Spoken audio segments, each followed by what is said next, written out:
Okay please हे वाक्य अनेक ट्रकच्या मागे लिहिलेलं दिसतं। हे बंधनकारक नसतानाही का लिहिलं जातं यामागे काही रंजक कारणं आहेत। याचा मुख्य उद्देश आहे भारतातील अनेक रस्ते अरुंद वळणदार असतात, विशेषतः ट्रक चालकाच्या दृष्टिकोनातून मागे कोणते वाहन आहे हे जाणणं कठीण जातं। ओकेचा अर्थ नेहमी गोंधळात टाकणारा वाटतो, पण यामागे काही ठाम मतं आहेत। ऑन केरोसिन दुसऱ्या महायुद्धाच्या काळात 1940च्या दशकात भारतात इंधनची टंचाई होती।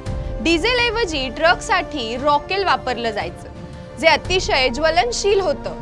त्यामुळे ट्रकवर ओके लिहिले जात असे, ऑन केरोसिन, म्हणजे हे वाहन रॉकेलवर चालत आहे, सावध रहा।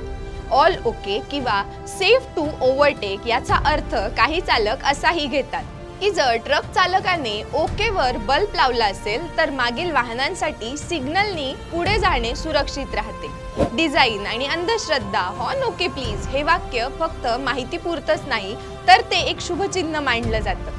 अनेक ट्रक चालक किंवा मालक याच्या सुरक्षितेचं प्रतीक मानतात। ट्रकवर हे कलरफुल अक्षरात कलात्मक पद्धतीने लिहिलं जातं, त्यामुळे हे वाक्य डिझाईनचं एक प्रकारचं स्टेटमेंटच बनलंय। कायद्याने बंधनकारक नाही। भारतातील मोटर वाहन कायदा आरटीओ नियमांमध्ये ऑन ओके प्लीज असं लिहिणं काही बंधनकारक नाही। उलट 2015 नंतर काही ठिकाणी नॉईज पॉल्युशन टाळण्यासाठी अशा घोषणांना प्रोत्साहन न देण्याचे आदेशही आले होते। आजही अस्तित्वात आहेत का? ही परंपरा अजूनही टिकून आहे का?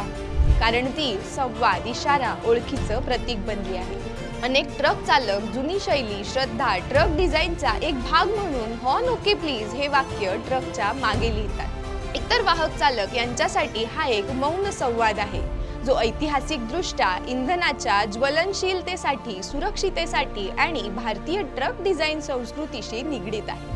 आज जरी याची तांत्रिक गरज कमी असली तरी त्याची ओळख भारतात रस्त्यांवर अजूनही कायम आहे। ही एक वाहतुकीशी संबंधित अपघात टाळणारी संकेत शैली आहे।